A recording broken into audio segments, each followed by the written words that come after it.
الحمد لله نحمده ونستعينه ونستغفره ونعوذ بالله من شرور أنفسنا ومن سيئات أعمالنا من يهده الله فلا مضل له ومن يضلل فلا هادي له وأشهد أن لا إله إلا الله وحده لا شريك له وأشهد أن محمدا عبده ورسوله صلى الله عليه وعلى آله وأصحابه ومن تمسك بسنته إلى يوم الدين أما بعد.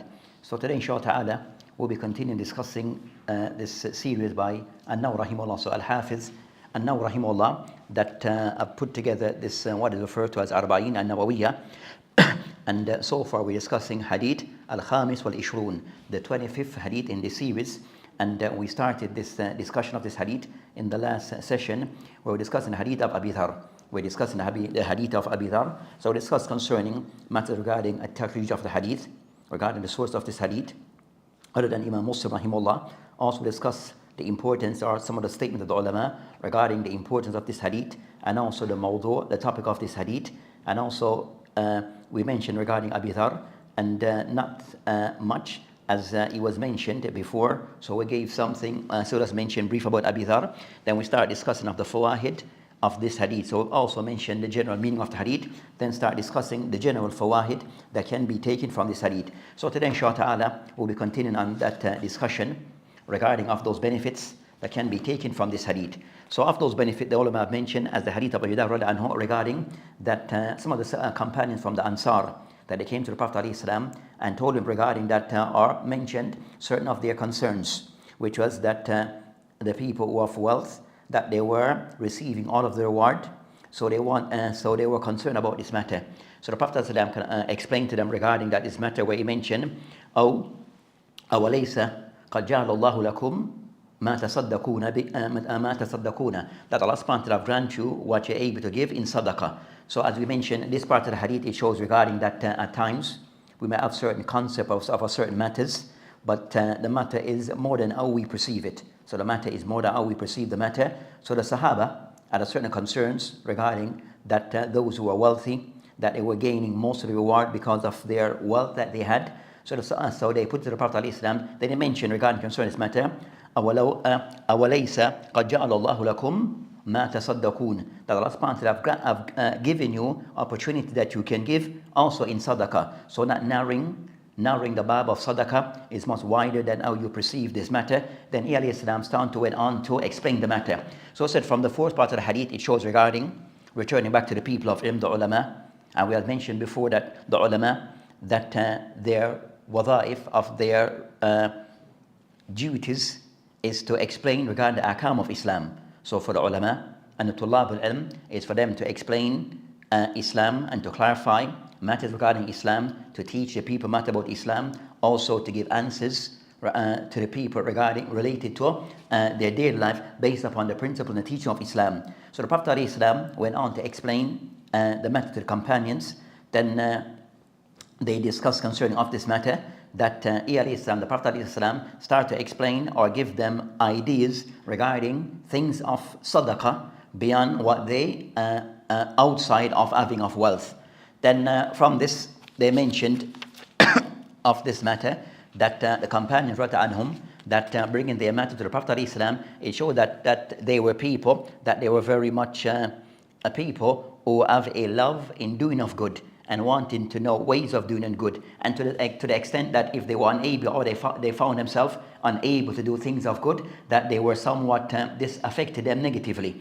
So the companions, they came to the Prophet ﷺ regarding that they wanted to vie with each other, with others in doing things of good, but when they looked to those who were wealthy, they thought that they were getting more reward, and based upon this, that their status of Allah subhanahu wa ta'ala became higher. So those who were involved in doing of more good, then their position with Allah subhanahu wa ta'ala would be elevated. So they wanted to know what could be done in this regard. So the Prophet ﷺ, it showed that the companions, as we stated before, that their keenness in seeking of ways of doing of good, or even to compete with each other in doing of good. So they show that the Muslim should have this attitude. So the Muslim should have this attitude of wanting to compete with others in vying in doing of good. As Allah subhanahu wa ta'ala mentioned, وَفِي ذَلِكَ فَلْيَتَنَافِسْ الْمُتَنَافِسُونَ. So of this matter regarding وَفِي ذَلِكَ, and in this, that those people who want those who want to do good, to vie with each other. So to vie with each other in doing of good. So this is something which is allowed and something which is encouraged. So it shows the companion wanting to compete and vie amongst themselves in doing of good. And this also remain with others. So the Muslim in general, of those things, try to compete in doing of good amongst themselves. So that's concern of the mention regarding of this matter. Then also it shows regarding the Sahaba that when they were unable to do of good, that this affected them negatively. So kind of somewhat they felt sorry regarding not being able to do of good. So the Prophet ﷺ directed them towards those ways of good. So from this they mention regarding of a matter, just to clarify, regarding tanafus fi umur ad-dunya. So to tanafus, to vie with each other in affairs of dunya, it is generally considered to be something which is madhmoom. So competing, vying with each other regarding, in today said, as they say today, keeping up with the Jones. So the person have this mansion, so I want a mansion. This person have this car, I want something similar or better. So the person vying with each other in things of the dunya, so to be that is something considered to be something which is madhmoon, especially in a person. And so it is something which is blameworthy in competing regarding others in things of the dunya. Then I mentioned that of those matters, the second matter regarding competing with each other, vying with each other regarding things of the akhirah. So vying with each other regarding things of the akhirah. So they mentioned that of this is what is, they make a distinction regarding al-ghibt wal al-hasad. So ghibta is where the person that he see others involved in good, and also he wants those people who are involved in good to continue doing of good, but also they want to be a part of this. So they want to share and be a part of doing good that they see others doing, with those who are doing good to continue in doing of this good, but also they would like also to share and participate in doing of good. So this is called ghibta. So this is something which is praiseworthy. So for the Muslim, seeing other Muslim doing things of good, and also them wanting to vie with them in doing of good, then this is something which is praiseworthy. This is something which is praiseworthy. And the Prophet ﷺ mentioned the hadith, la hasad illa fi ithnatayn, that there's no hasad, and I mentioned that there's no envy except in, or there's no envy except in two matters. Rajul atahu Allah mal, a person Allah subhanahu wa ta'ala have granted wealth, fasalatahu ala halakatihi fi haq, that this is somewhat that he engrossed himself in this matter of the haq. Then I mentioned Rajul atahu Allah hikmah, and the second person Allah subhanahu wa ta'ala have granted hikmah, fahuwa yaqdi biha wa yu'allimuha, and the person that is either acting upon this, or he's teaching other this. So he's either judging by this or he's teaching other of this. So I mentioned that this hadith in the Al-Bukhari, that it shows that regarding the word la hasad illa fi ithnataini, that I mentioned hasad in this case is not hasad which where the person hasad, meaning that a person see others involved in doing of good and you want that good to be removed from them and then to be placed on you. So that is hasad. So something to be taken, zawal and ni'mah, something to be taken from others, and then it is then you replace them. Then this is hasad. So you don't want that thing to continue with them. You want it to be removed or to be taken away from them, but then also to be replaced on you, or for you to acquire that thing. So that is al-hasad, not wanting good for others, but only for oneself. So I mentioned that in this case, la hasad illa fi ithnataini, that this hasad in this context is ghibta, where it means concern that that you want for those people to continue in their good that they're involved in, whether those who have wealth or those who have hikmah, but also you would like to share in this, where also if you add wealth, then you will use it in the way of the haqq, and also Allah subhanahu wa ta'ala granting you, Allah subhanahu wa ta'ala grant you of hikmah, meaning ilm, that a person would somewhat rule and judge by this, and also teach and educate others on this. So it's concerning, so hasad, in this case, ghibta. Then from the hadith, so he mentioned regarding concerning that of those matters, then also it shows that having of wealth, so regarding ahlil duthur, of people of wealth. So having wealth, but a person use that wealth in things that are beneficial to Islam and to the Muslim and to others, then there's nothing haram in this. There's nothing blameworthy in this.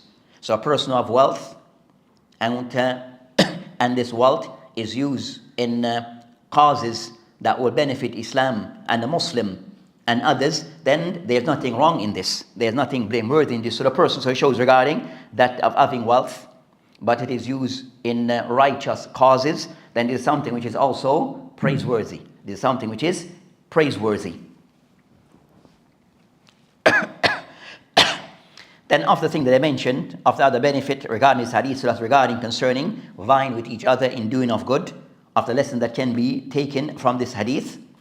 Then also they mentioned the Prophet Islam, when he saw the companions, they wanted to be involved in good and have that desire to do of good. Then he Islam, based upon their situation, he gave them things that they could do that is within their ability.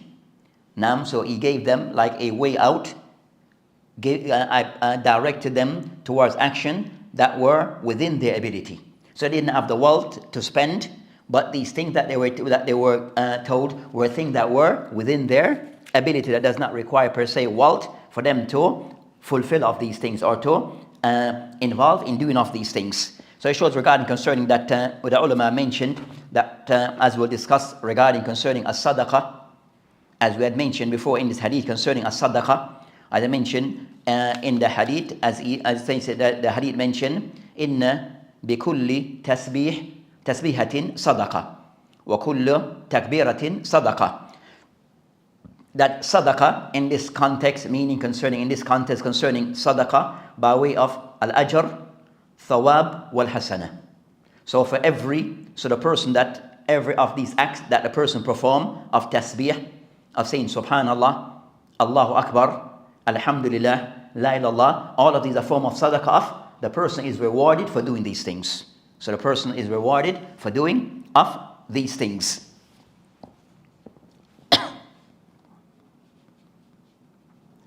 So they mentioned regarding concerning that a sadaqah or doing of good, that as the Prophet Islam mentioned the hadith of Al-Hudayfa alayhi salam, qala alayhi salam, kullu ma'ruf sadaqah, that every ma'ruf is a sadaqah. Every ma'ruf is a sadaqah. So showing that the bab of sadaqah or doing of good, that it is it extend beyond charity, of where the person giving others something. So it extend beyond spending of one's wealth, that also hasana, good can be gained by the person also doing other things. Of this concerning a tasbih, so it shows that tasbih is a form of sadaqah and the likes. So the ulama mentioned regarding concerning that for a Muslim to understand to look at the concept concerning a sadaqah or a sadaqah tasaddaq, that it is something that it is broader than just giving of wealth. Now it is broader than just giving of wealth.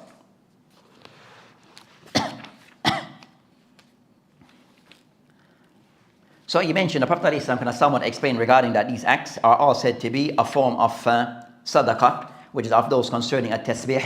So a tasbih regarding tanzih Allah subhanahu wa ta'ala min nawaqis, that for a person to remove from Allah subhanahu wa ta'ala, negate from Allah subhanahu wa ta'ala anything of deficiency or imperfection. So a tasbih is to glorify Allah subhanahu wa ta'ala by way of removing from Allah subhanahu wa ta'ala anything that may connote things of imperfection of Allah subhanahu wa ta'ala. So tasbih, the praise of Allah subhanahu wa ta'ala regarding its perfection and complete and regarding its perfection. At-takbir, so which is saying subhanallah. At-takbir is the person, I mentioned at-takbira, sadaqah, is the person saying Allahu Akbar, and also tahmid is the person saying alhamdulillah, and also tahleel is the person saying la ilallah. So these are ways of sadaqah, which is ways of gaining reward, ways of gaining reward within those things that are within your ability. And so they mentioned, so that's of those matters regarding different ways of gaining of sadaqah. They mentioned regarding a sadaqah, which is a form of ma'ruf, a sadaqah, that either this type of sadaqah or a person doing good for others, wanting sadaqah, where the sadaqah of giving of charity, that this charity, that it could be that which is ta'addi. So it have two types. So sadaqah bighayri mal, a person wish to do sadaqah, charity, without wealth, one who wish to give sadaqah without it being something which is financial, then it can fall into two types. It fall into two types or two areas. That type of sadaqah without wealth, outside of wealth, that I mentioned, ما فيه تأدي الإحسان إلى الخلق أو إلى آخرين, where the person that this type of sadaqah without wealth, outside of wealth, where the person that is doing good to others, doing this good is being extended to others of the creation. So extending good to others without using of wealth. So this is something which is ta'addi, where others, it is extended to others. Others are also benefiting from this. Of that type of, they mention as example of this type of charity without it being financial. It could be by way of ilm. So the person teaching others, so teaching of others, then this is a form of sadaqah that ta'addi, that it benefit others. Also things of stopping others from ma'asi. Stopping others from ma'asi. So a person withholding, stopping others from doing things of ma'asi is a form of sadaqah without per se wealth. Also a dua to others. So the person making supplication for others. So the person who supplicates for his brothers in his absence, then this is a form of sadaqah. So the person making dua for his brother or for the Muslim, then this is a form of sadaqah. It could also be izalat al-adha and al-tariq. It could be with a person removing something harmful from the pathway. So these are the person also a form of sadaqah. The person giving salam, spreading salam between the Muslim. So the person, every time he sees a Muslim, that he gives that Muslim salam, whether he knows that Muslim or do not know him personally or know that Muslim personally, then giving that person salam is a form of sadaqah. So these are ways of sadaqah that doesn't require the person, something doesn't require financial, that doesn't require any form of financial, anything financial involved. Then I mentioned others, and also ad-dawa ila Allah. So also ad-dawa ila Allah, the person calling to Islam. This is a form of charity where the person that requires the person has to know Islam and just to invite others to Islam. This is a form of charity that is being extended to others. Helping someone in carrying of load and the likes. So these are sadaqah that extend to others. Then the second type of sadaqah that is mentioned, al-ihsan qasir ala fa'ili. That ihsan, a person doing good, but it goes back to the person in themselves. So the person doing of good, but it is restricted only to the person, only the person benefit. So it kind of somewhat, so that type of ihsan, but the one who benefit is the person themselves. It doesn't extend to others. Now, so those type of also, so this is a form of sadaqah. So those things that I mentioned in this hadith are sadaqah, that it goes back to benefit the person themselves. The person saying subhanallah, alhamdulillah, then the benefit goes back to the person themselves. So this is the second type of sadaqah without wealth involved. And also included in this, they mention qira'atul Quran, so the person who reads the Quran, then this sadaqah, this is a form of sadaqah ihsan that goes back to himself. So the benefit goes back to the person of reading the Quran. So that's a sadaqah. Also, as-salat fil masajid, wa mashi ila masajid. So the person who goes to the masjid for the salah, then this benefit goes back to him. That benefit, it goes back to him as siyam. So this act of siyam, the benefit goes back mainly to the person that is carrying out the act. So you have these type of sadaqah that it more so, the benefit goes back to the person themselves, not per se, it extends to others. Then the second type that we mentioned, this type of sadaqah, that the benefit for the person, but also others. So as we said that, as they mentioned here, these type of tasbih or this type of tasbihat that they are said to be of sadaqah qasir ala fa'il. This type of sadaqah, it goes back to the person themselves. Then they mention of those things. The Prophet ﷺ highlight after the type of tasbih. Then mention after that, he mentioned next matter, وَالْأَمْرُ بِالْمَعْرُوفِ صَدَقَةٌ وَنَهْيٌ عَنِ الْمُنْكَرِ صَدَقَةٌ. Then he mentioned also another way of gaining sadaqah without wealth, of amr bil ma'ruf wa nahi anil munkar. So the person who encourages good and also forbid of evil, then this also is a sadaqah. This is also a form of sadaqah, where the person is rewarded for this and doing something which is praiseworthy. So they mentioned that al-amr bil ma'ruf wa nahi al-munkar is an important aspect of Islam and this deen and the life of the Muslim. So regarding encouraging good and forbidding of evil, it's a cornerstone in the religion of Islam as one of the Islamic principles, guiding principle or fundamental principle, which is to encourage good and forbid of evil. So encouraging of good and eradicating of evil, this is a part of Islam. And also it's a part of the life of the Muslim. It's also a part of the life of the Muslim where he should be involved whenever possible, encouraging of good and also forbidding of evil. This also is a part of the life of the Muslim. So I mentioned regarding concern that this matter will be discussed further in some hadith. The hadith that discuss this in particular will be discussed in more detail regarding al-amr bil ma'ruf wa nahy al-munkar. But of those things that can be said regarding amr bil ma'ruf to some degree regarding that al-ma'ruf are those things which yuwafiq al-shar wa ya'mur bihi al-shar. Those things that Islam, the Sharia encourage is said to be ma'ruf. And those things that yuwafiq al-shar is said to be of ma'ruf. So those things that it coincide with the Sharia and the Sharia encourages these things, then it is said to be ma'ruf. And al-munkar would be its opposite. Ma yakhalif al-shar wa naha anhu al-shar. Those things the Sharia also be that forbids is said to be of munkar, and those things that contradict the Sharia Islam is said to be of munkar, that oppose Islam is said to be of munkar. The ulama they mentioned regarding al-munkar that of those maratib, so those things that can be included in what is said to be of ma'ruf, ma'ruf, so those things that are included in what is said to be ma'ruf, that have different maratib, different degrees or levels. So of ma'ruf, something we are said to be wajib. Of ma'ruf, those that are said to be wajib.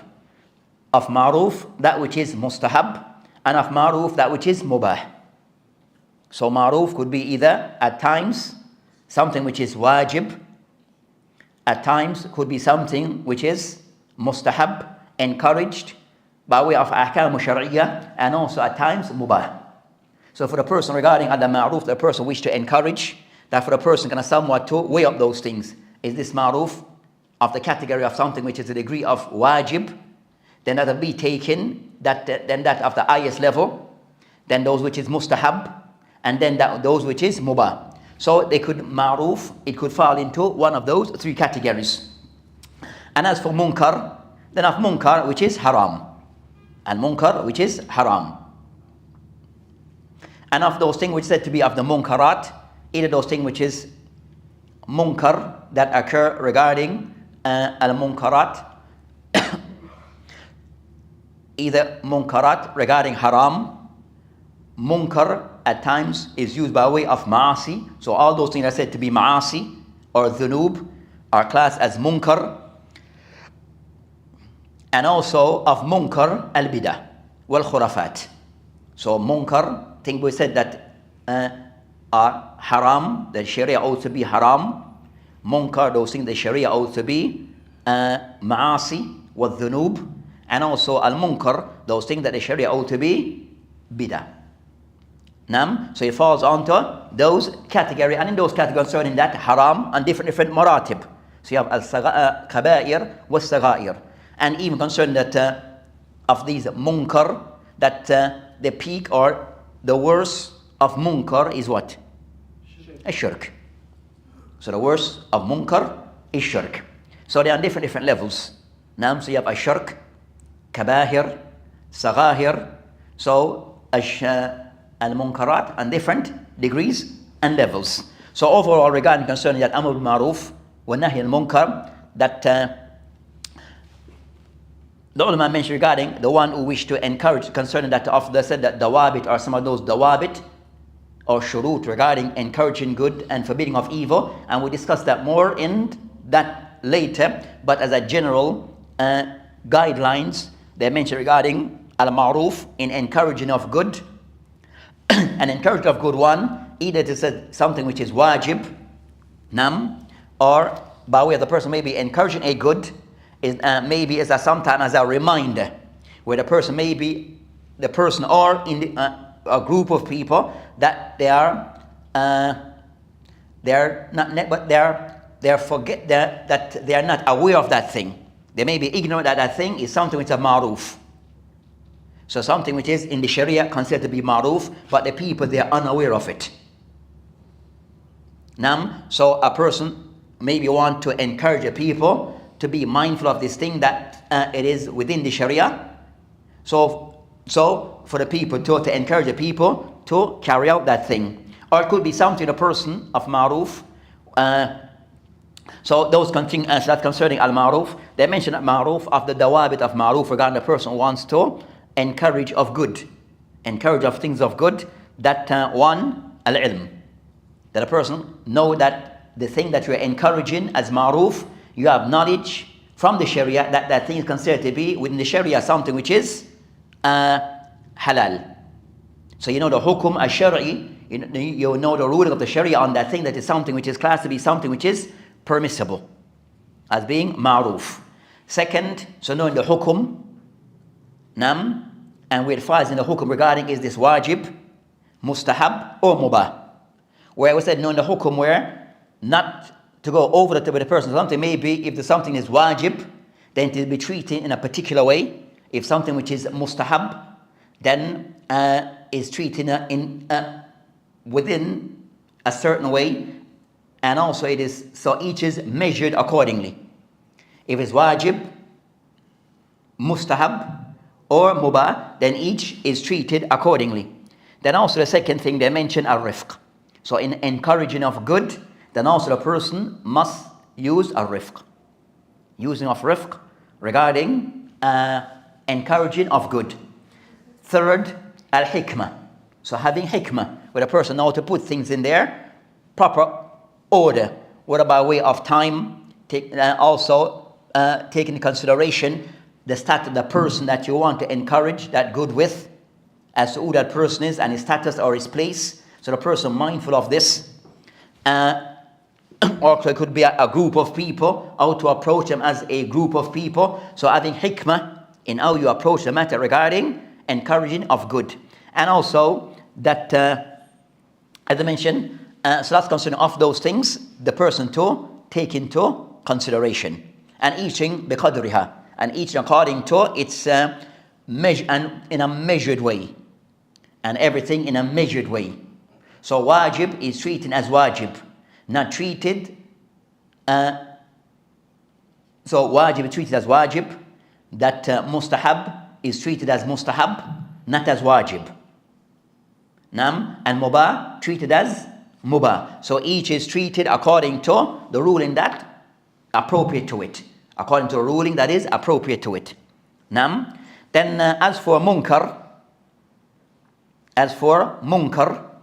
then they mention of munkar, of those guidelines, dawabit al-munkar or shurut, regarding the person who wants to forbid of evil, that also it is done with ilm. That a person have knowledge first, that that thing in Islam is considered to, or that thing is considered in Islam as munkar, as an evil.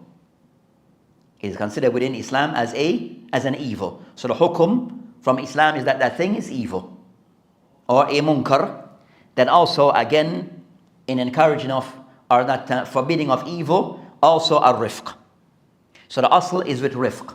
So the first approach regarding even forbidding of evil is to use rifq, which is being gentle. I said no, shiddah can come at a certain place, but later on.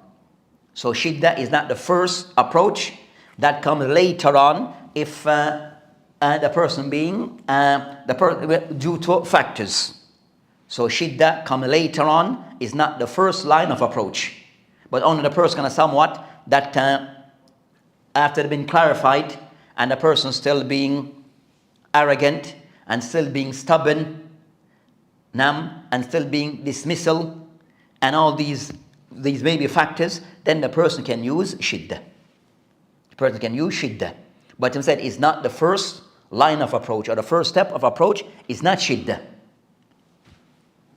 Then they mention also with النهي المنكر إنكار المنكر بالعدل,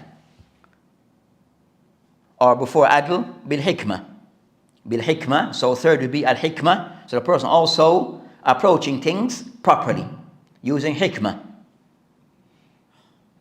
So using a hikmah, which is wisdom. So using a person can someone's not approaching things correctly and properly, which is al-hikmah, putting things in a proper order regarding how to approach that matter in trying to remove of this evil. Then the fourth would be, we said, is al-adl. The person have to be just. So being just. So in being just and forbidding of evil, the person have to have said no, being just in doing so. The person have to be just in doing so, so not to go. And also they add, which is an important part that will go with al-amr bil ma'ruf wa nahy al-munkar, as-sabr. That a person must have sabr. So the person might be encouraging good and expect the people to change immediately. So from the time that it is said or mentioned, then the person expects those people to immediately implement what was said to them and take on what they were said. So the person has to have some degree of sabr, patience. And also in forbidding of evil, also a sabr. So both encouraging of good and forbidding of evil requires a sabr.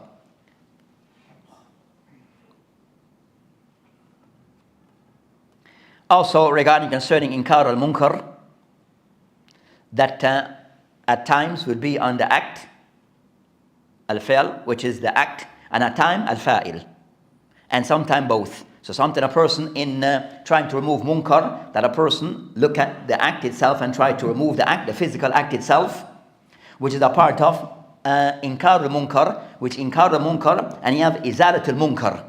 So inkar al-munkar and also izalat al-munkar, which is the ultimate, what the person wants to do, remove that munkar. To remove of that munkar. So those are of general rules regarding al-amr bil ma'ruf wa nahy anil munkar. As the Prophet Allah subhanahu wa ta'ala mentioned, kuntum khayru ummatin ukhrijat lin-nas. Why? Ta'muruna bil ma'ruf wa tanhawna anil munkar. So Allah subhanahu wa ta'ala mentioned regarding concern the believers, and what distinguished them is regarding that you're the best of nations from amongst the people based upon of certain qualities you possess, which is you encourage of good and forbid of evil. So that's concerning the dimension وَتُؤْمِنُونَ بِاللَّهِ. And the third thing, and they mention, and you believe in Allah subhanahu wa ta'ala, as a Muslim also, that you're elevated, you encourage good, forbid of evil, but also you have iman. Came out of a person that they encourage good and forbid of evil, but they have no iman. They have no iman. So for the believers, what distinguish them, they encourage good, forbid of evil, and also thirdly, they have al-iman.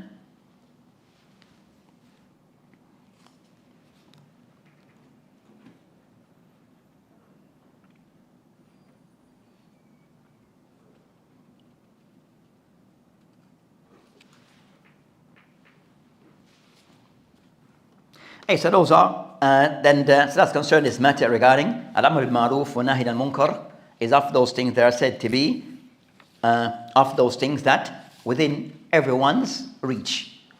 That is within everyone's reach, encouraging of good and forbidding of evil. The things regarding that concern said that of the things that hikmah, the person has to consider certain things regarding al-amr, especially regarding amr bil ma'ruf wa nahy anil munkar, as both that these munkarat that may occur, that of those munkar that individuals or groups may do, So something may be done by the individual.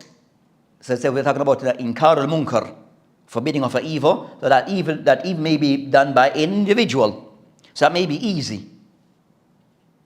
Depending on the status, then you have those type of evil that sometimes with a group of people, but they're just the general people. Now, then you have a case regarding inkar al-munkar that of a different approach is inkar al-munkar becomes more that hikmah and other things have to be factored in and becomes more difficult. The more difficult case are cases where munkar is government, state sponsored or supported. So you find that if a munkar, evil, it is supported or sponsored or being backed by the state, then it becomes a more complex situation. It becomes a more complex situation. So,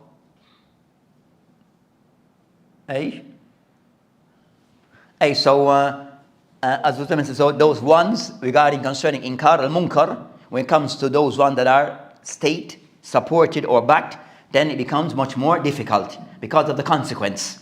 So you find that some of the bid'ah, whether by way of akadiyah or things of ma'asi or muharramat, being spread amongst the Muslim, sometimes is due to the state supporting this and backing it. By way of anyone who challenges it, then the consequence is the person, as they say, that either you're punished, or you're jailed, or you could be killed. Now it comes with some form of consequence, or arrested, as they say. So sometimes it comes with those type of consequence when is the state that is backing, supporting, and sponsoring, and approve of that munkar.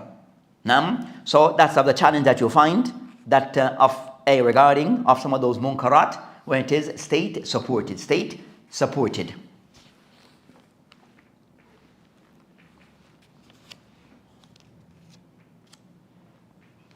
At times you might find certain bid'ah or certain type of bid'ah that is state supported, that to say anything about it, then you're in problem.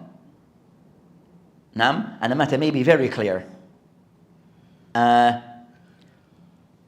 So those things, and also my find that something the matter may be things of munkarak. You can say that munkar regarding concern that you might find that certain type of actions and behavior are allowed by the state or supported by the state. Then that becomes that, and the matter may be clear. So you find that even a Muslim country sometimes they are affected by this. So said that the role of the ulama in that case that it becomes challenging for them. It becomes a challenge for the people of ilm. Regarding how to approach these munkarat that are state sponsored. Then I mentioned regarding concerns. So the next of those benefit. So can a person do amr bil ma'ruf wa nahy anil munkar without i'lan? He just hates it within himself, that's it. When we discuss the next the hadith for them, we discuss so this type without i'lan. Them said al amr bil ma'ruf wa nahy al munkar that usually required that is something said in this hadith. Al amr bil ma'ruf said in the amr bil ma'ruf you concern is something yata'addi. It means something that either said amr something that upon yourself at times, but also amr ma'ruf in most cases that it extends to others. That you're encouraging others.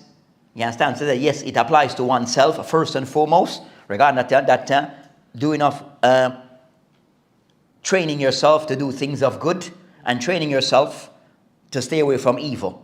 So that's a part of that the person that goes back to oneself. But then amr ma'ruf in regarding that extended to others. Now it means the person it requires, I will discuss the hadith, it requires something to be done by way of at times action, but and other things that are at the person's means. But we'll discuss that hadith when it comes, that have different maratib. Now either with the hands, lisan, and if not, the least the person must eat it. Nam.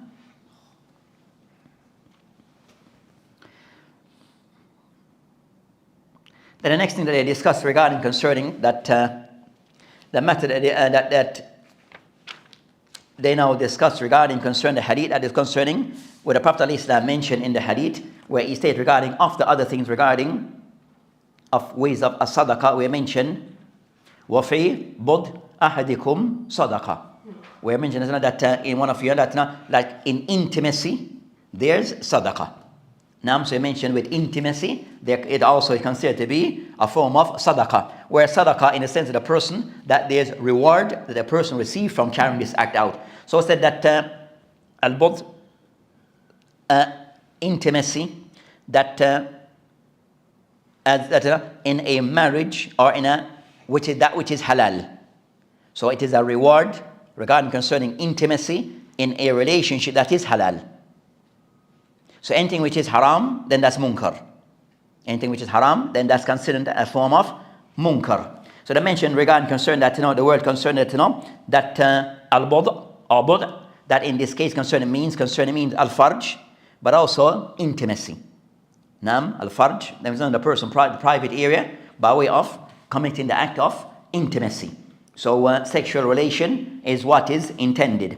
Where a person, the hadith shows regarding the person, that hadith 1, it shows that encourage regarding zawaj, that getting married, and fulfilling of one of the duties of marriage, that there is reward for this. Even concerning the person, the person fulfilling his desire. So at times, fulfilling of one desire, it is classed as something that is considered to be something which is still, where the person still is rewarded for this. So the person carrying an act of intimacy, that why I see that the person fulfilling his desire, but still, if everything is halal, then the person is rewarded. One is rewarded for this. So the companion that mentioned, فَقَالُوا يَا رَسُولُ اللَّهِ يَأْتِي أَحَدُنَا شَهْوَتُهُ وَيَكُونُ فِيهِ أو فِيهَا أَجْرٌ. So the companion they were taken aback that even intimacy is classed as a form of sadaqah. So their response was that one of us, a person approaching his family having intimacy, he gets reward for this. So in a form of, that was not on the thing that they weren't considering this as a form of good, that a person is rewarded for this. So the ulama mentioned that from this hadith, where the Prophet mentioned that committing or carrying out the act of intimacy, that a person is rewarded even if he has no intention. Some of the ulama take the position based upon a hadith that, as I mentioned, وَفِي بُضْ أَحَدِكُمْ صَدَقَةً. So, and then clarify whether the person have an intent or not. So the fact that you're having intimacy with your wife, then the person is rewarded whether you have an intention to do so, a form of with having an intention behind it, the person is rewarded. According to some of the ulama. Some of the ulama mention that the person have an intention with it, a form of qurbah. So you're doing so, yes, intimacy. So what you're doing is, aslat is halal, but if your intention is to do so as a form of to get reward, for the person to be rewarded, then he has to have an intention for it. So to get reward for it, you must have an intention to do it for a right reason. But the person just do it, there's no intention. But he's not doing something which is blameworthy.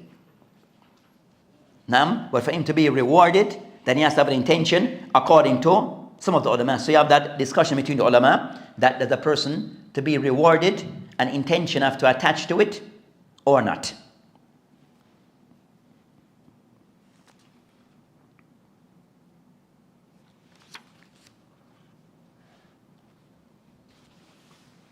And now rahimahullah, he mentioned وفي هذا من الحديث, he mentioned في هذا دليل على أن مباحات تسير طاعات بالنيات الصادقة.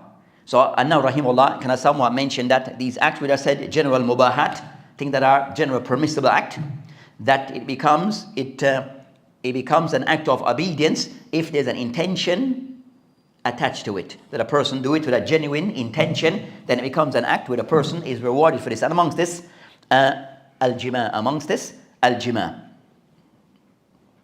where a person regarding al-jima, it serves as a benefit of the benefit that one, the person fulfilling, or both spouses, husband and wife, that they're fulfilling of their rights.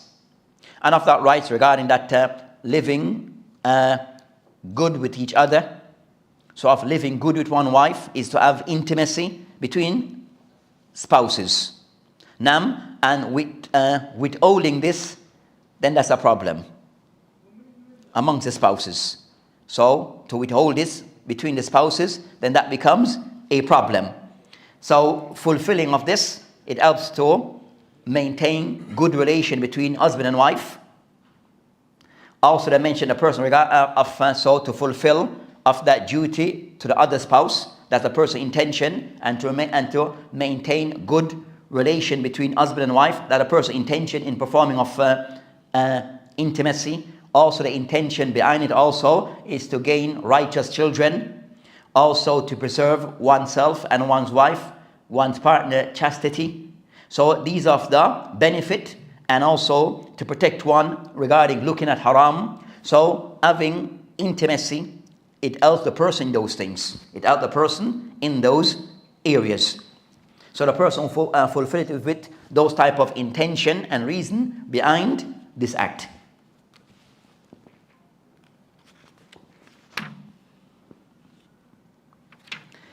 Then of the things that is mentioned, that they say of the benefit from the hadith. So that shows regarding that from the hadith, overall theme of the hadith, that regarding abwab al-khair, that it shows concern to there's multiple ways of achieving good or involving in good. So it's not just restricted to those people regarding one's wealth, but also you have other things that are ways of achieving of reward without having much wealth. Then they mention of the hadith, of the benefit of the hadith, it shows regarding jawaz al-qiyas. So of those general benefit, of the benefit that can be taken from this hadith, it shows the permissibility regarding jawaz al-qiyas. That al-qiyas, they say analogy, that it is allowed. With the Prophet somewhat he draw this analogy that when I mention, when he concerned, أَرَأَيْتُ لَوْ وَضَعَهَا فِي حَرَامٍ أَكَانَ عَلَيْهِ وِزْرٌ. So the Prophet is kind of somewhat using a type of analogy. So this type of analogy, which is kind of somewhat cross-referring something. So Islam kind of mentioned to them. So the ulama use that. This shows the permissibility of al-qiyas.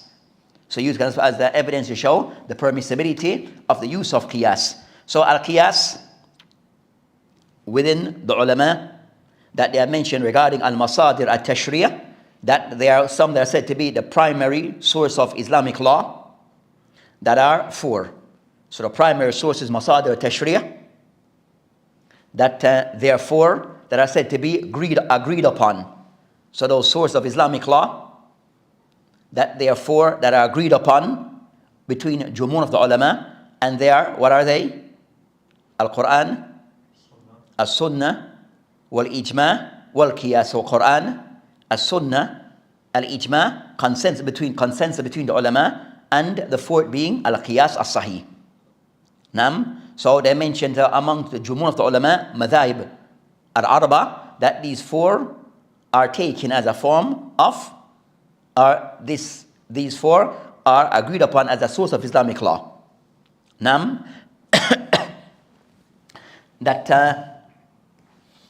they may, so they agree upon accepting al-qiyas. They mentioned regarding concern that as mentioned, An-Nawawi rahimahullah, he mentioned, قال النووي رحمه الله فيه جواز القياس. So from this hadith, it showed the permissibility of the use of qiyas. Analogy. وهو مذهب العلماء, and this is the position of the ulama. كافة.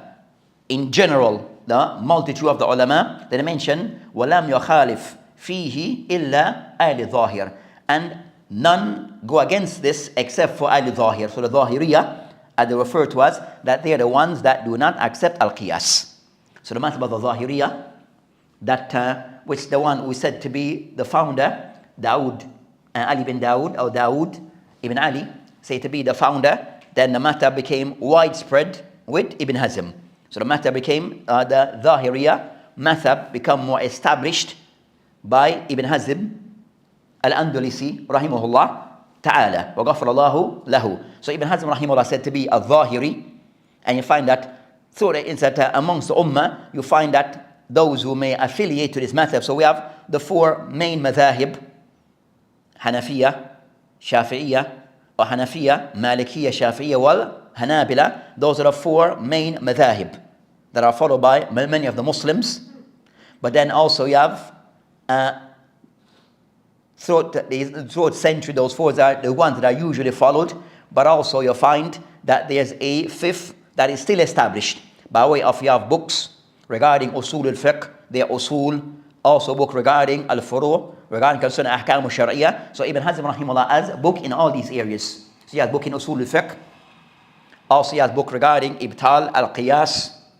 Also he has a book in, so you have of his book, he has ahkam fi usul al-ahkam, which is a book that goes into their book in usul al-fiqh. Then you have nubdha, which is like a muqtasar of the fiqh of Zahiriyah.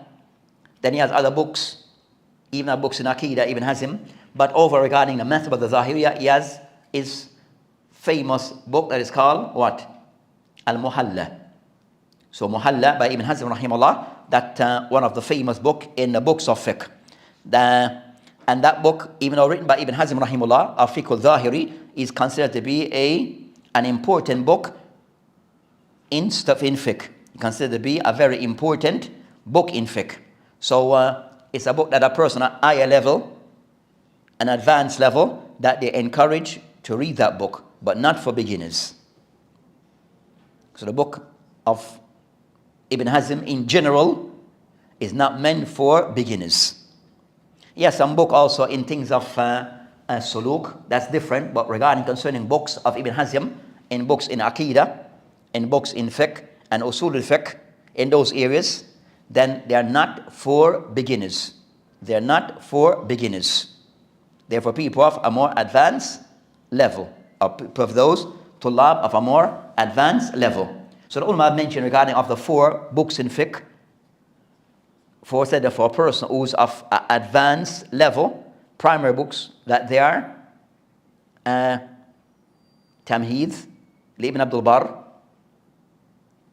Muhalla li Ibn Hazm, Mughni li Ibn Qudama, and As-Sunan al-Kabir lil Bayhaqi. These are some of the ulama amongst I've mentioned that these are the four primary books, these are large volume books regarding that person at the advanced level, that they should read those books a lot. Now, so that means that like when we graduated from university, and we had a lecture by Sheikh Abdul Razak Al-Badr, Hafidullah, that for the graduates. So the thing that he can encourage, that he said that when you have like graduated from university, that for a person to read books, mutawwalat, as often as possible. So the person at a more advanced level, for them to read mutawwalat, book that comes in large volumes more often. Not, I said no, to live in mukhtasarat for all your life. So you reach an advanced level, then for the person then to try to read and get familiar with those books that goes into, said those are the advanced level, not for beginners. So those books that we just mentioned, that they are not for beginners, they are for advanced level. For people who give fatawa or advanced level students, they would read those books. So you have other books you can add. You have a book concerning Ibn Abdul Barr, have two important books. We mentioned Tamheed, but that book, Tamheed, which is a shard of Muwatta. It's difficult to use. It's a very good book, but how the book is laid out is difficult. Where he laid out the book, he reorganized the book of Muwatta. And how that book is explained, he explained the book based upon the shuyukh of Imam Malik. So it's not based upon Hadith as in the way that Imam Malik lay out the book of Muwatta. He changed the style, the layout, by putting it by way of the shuyukh of Imam Malik. So to find the Hadith, you have to know the shuyukh of Imam Malik. And that becomes difficult. So you find then others came after, because that book is important, but the way it is laid out, it becomes more of a challenge, but the book is important. So you find some of the contemporary of the ulama, our Mashaykh that they have tried to reorganize that book. But then so you have different prints of the same book, Tamheed. So a book of Tamheed, we said how it is written by the author, a bit challenge how to use it. But important book. So to make it more simpler, easier to use, you find so the Mashaykh that they have tried to reorganize the book. But then those who have done this, and you have few have done it, they disagree regarding how to reorganize the book. Clear? So for examples that you have Sheikh Salim Atiyah. So he's one of the judges from Medina. So he did some work on Tamheed. But I know that his book is in print. Access to it is very difficult now. So, but he reorganized it. I'm not sure exactly what system he followed. If he followed the system of going back to the original book of Muwatta, based on the Abwab of Muwatta, if he went back to that system, which I think, but just to say that now, he may have gone back to the system of Muwatta, then you find another who have reorganized it. You have one from Sheikh Maghrawi. So Maghrawi also reorganized the book. Think Al-Fathul Barr, that he called the book, but it's in print. So he reorganized Tamheed, but the way that he reorganized it was the way of not going back to the original structure or of Imam Malik. He reorganized the book by the way of Sahih Bukhari. Or he starts that by way of Kutub al-Hadith, start concerning Bad that relates to or Abwab, which is Aqidah first. Then he goes into Tahara, that normal routing, then Salat, and that system. Then I think one from Misr who did it, but I got a system. But I think he reorganized the one for another one from Misr who would reorganize the book, but according to the system of Muwatta. According to the layout of the original book of Muwatta, which is straightforward, according to Abwab al-Fiqhiyya. So that may be the more, if any layout, may be the more easier, where going back to the original system of the author. That may be the more appropriate way in following the system of the original author. We'll find that many. Then that, I said that, we said that Ibn Abdul Barr have two books regarding Muwatta. We mentioned the first one, Tamheed. That's more on the system of the ulama of Hadith. So let's start regarding Hadithiyya approach. So you have to have ilm al-hadith to really fully benefit from it. You have to have ilm al-hadith to fully benefit from that. Then you have another book which is Istizkar. Istizkar, that system of explaining Muwatta, it goes according to Abwab al-Fiqhiyya. More straightforward, but that's according to the way of the fuqaha, of the aqwal of the fuqaha, that he explained. So both of them come in large volume. Both come in large volume. So again, you find that one of the Mashaykh, who Sheikh Maghrawi, that have works around the book of Ibn Abdul Barr, those that he went and combined between both. So combined, so both books are two separate books. So if you buy both of them, so for example, we said Tamheed by itself now is about 20 volumes. It's more recent prints, about 20 volumes.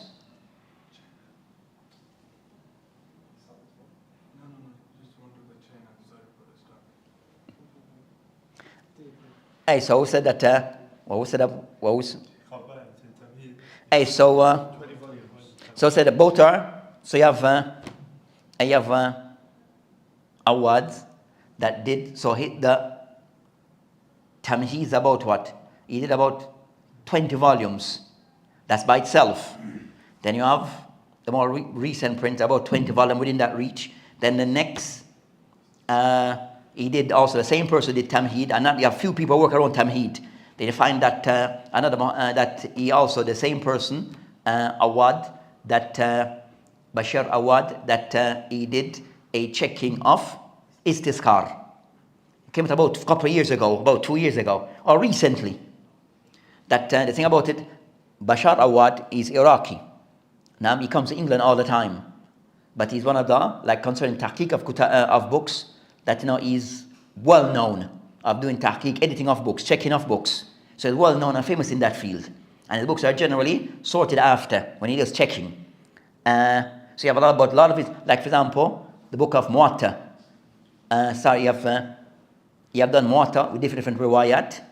So you have a lot of works that are there, but he did Muhalla. He did also Muhalla in about 20-something volume. Then he did, we said Istizkar recently, about 18, it's about 20 volume again also. It's the same thing about the publishing house that print those books, they're in England. The publishing house that print those books of Tamheed or Istizkar, they're from England. Hey, so sometimes Allah mustan. Yes, so the price is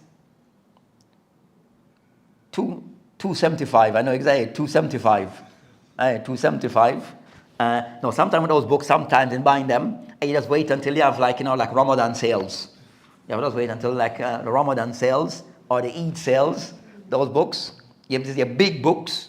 Then that's the time to buy big books that comes in large volumes. So you buy those large volume books when you have these type of sales. But overall, that said Maghrawi, that he combined between both. Then you find that one of the sheikh, he used to be the minister of Awqaf in Sodium, Sheikh at-Turki. Sheikh at-Turki. So also other work that he have done, that also what he did, he combined between like 4 books of Muwatta,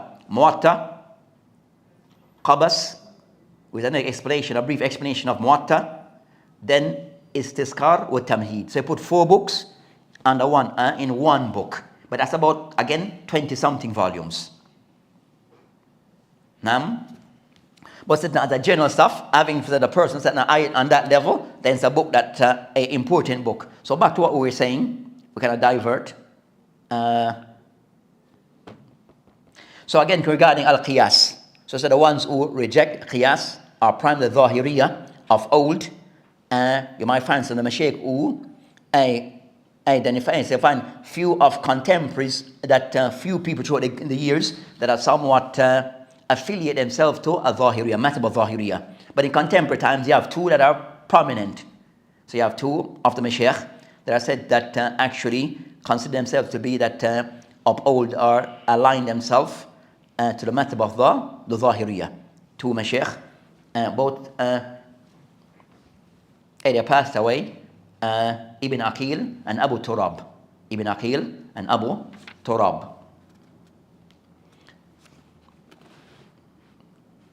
So that's concerned this hadith regarding affirm regarding al-Qiyas or Jawaz al-Qiyas, and Qiyas of those things regarding that you have certain shurut, which is arba. So regarding al-Qiyas and how it is applied for the faqih, then there's 4 things that you have to consider concerning the asl, which is the source that's already existing. So Qiyas is passing a judgment on something that is now existing, but there's no specific ruling on it. So you have something that exists, but there's no explicit or direct ruling on it that you need to pass a judgment on it. So how to do so? They said now whether you have the asl, then you have the far, then you have the illah, and then you have the hukum. So you have those 4 things. You have to go through those 4 things. If those 4 things applies, then qiyas can be passed on to that thing. So the one that's already existing, if it fulfill all the illah, those it has share the same quality or characteristics. But then it takes on its judgment. It takes on its ruling. So that's concerning al-qiyas in brief. So that it mentioned regarding that. So they mentioned regarding concerning al-Qiyas in the hadith, that we just mentioned this, that the hadith in the Sahih Bukhari Muslim, where the Prophet mentioned the hadith, man mata yushrik billah shay dakhala an-nar. Man mat yushrik billah shay dakhala an-nar. Then they mentioned, فَقُلْتُ, one of the narrators, they mentioned قُلْتُ وَمَنْ مَاتَ, so this part of it, وَمَنْ مَاتَ لَا يُشْرِكْ بِاللَّهِ شَيْئًا دَخَلَ الْجَنَّةِ. That is not a part of the Prophet, the Hadith. That's a statement of one of the narrators. So he cannot make qiyas. When you heard the hadith, the Prophet ﷺ mentioned, man mat, yushrik billah shay, dakhal an-nar. He cannot somewhat, they said, no, qiyas al-aqs. He just said opposite. But that opposite, that the one who dies, not worshiping, not ascribing partner with Allah subhanahu wa ta'ala, you'll enter Jannah, that's not the same. The Prophet ﷺ in this hadith. So he cannot somewhat use qiyas al-aqs, say opposite to what already been established. So that's concerning this matter regarding this hadith. So the general hadith regarding the fawahid that Ibn Uthaymeen rahimahullah that mentioned many fawahid that reach up to in his explanation that reach up to over 10 fawaid. Now, so of those that they mentioned regarding concern that we discussed concerning that, that from the hadith it shows regarding that the people have any ishkal of any kind of thing that are doubtful, unclear, to return back to the people of ilm. So I want, if anything that is doubtful, unclear, for the people to return back to the people of ilm. Or misconception of a matter is going back to proper sources. So we're returning to back proper sources, which would be the ulama. And also for the talib al-ilm, that if a matter comes to his attention that is unclear, also for him to, before give an answer, to research on the matter. So for the talib al-ilm, that for him to research thoroughly on a matter. In giving his response. And also they mention that for the alim, in giving a response to a question that are asked, when he put dalil to it, then give the person more confidence for the person to accept it. And more surety that what is being said is correct. Al-Qibla huna.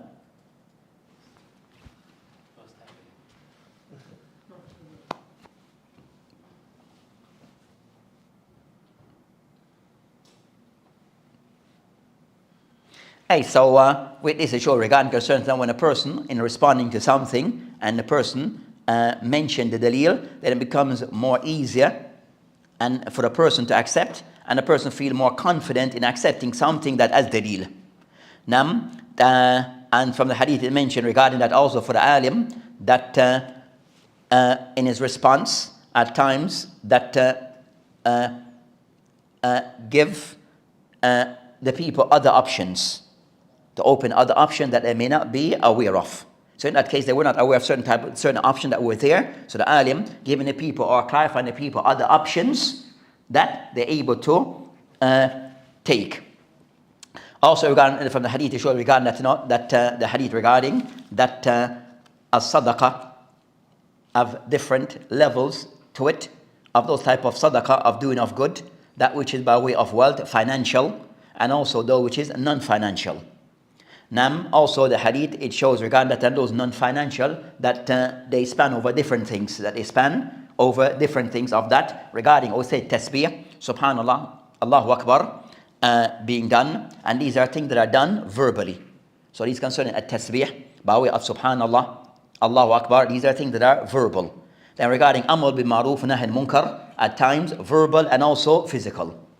So amr bil ma'ruf, at times required is verbal, and also at times physical, by way of action, also of those things of sadaqah, that the person trying to maintain a good relation with his spouse, meaning husband and wife, and of that intimacy. So intimacy in Islam, that is seen as something which is a form of sadaqah that is given from one to the other. Or even being performed by that person, we said with the condition that it's in marriage. According to what Islam have allowed, then intimacy. So it showed that in Islam that even fulfilling sometime one's desire is considered to be something of sadaqah. And a person is rewarded for this. So of those things, so a person might like food, a particular type of food, not like, they said, what am I saying? Not specified, but a person might have a taste for food. Certain type of food that if it is halal, then there's no harm in this. So if it is something that is halal, there's no harm. So some people like this type of special type of food. Then some people just want basic stuff. Some people may be very particular. If it's halal, then there's no harm. There's no harm in this. So that's concerned. So at times, a person has a certain preference in certain thing which is halal, then there's no harm in this, fulfilling of our desire, then there's no harm in this if it is done in a way which is halal. So that, and also it shows regarding vying with each other regarding those things of good. So trying to vie the Muslim with others regarding establishing things of good, or involving things of good, or participating in things of good, then this is something which is praiseworthy. This is something which is praiseworthy, and the Muslim should try to be involved in. So that's concerning what is mentioned here regarding this hadith. They mentioned also that in the hadith, it shows that the Sahaba, as we had mentioned before, that always have an interest in wanting to know ways of how to do good. Also, it shows regarding the person who is said to be al-ghani, al-shakir, the person who is wealthy but is thankful. So the person who is thankful and also that he is generous and grateful for what Allah subhanahu wa ta'ala blessed him with and use it in khair, then that is something which is good. And also regarding a person who is fakir, sabir, the person who is poor but is patient, then also this is something which is praiseworthy. So the companions were not they were not complaining about their poverty. They were complaining regarding that we want to find ways to do good. So each and those things regarding Allah subhanahu wa ta'ala, regarding those who are poor and those who are wealthy, is hikmah that goes back to Allah subhanahu wa ta'ala. So with that, inshallah, those are those points that can be taken from this hadith. So this hadith, inshallah, will end with this hadith, and next week, bi'idhnillah ta'ala, we'll discuss the hadith that follow, which is hadith as-sadis wal-ishrun, would be the 26th hadith in this series of hadith compiled by An-Nawawi rahimahullah ta'ala, that is referred to as Al-Arba'in An-Nawawiyya, wa billahi ta'ala tawfiq.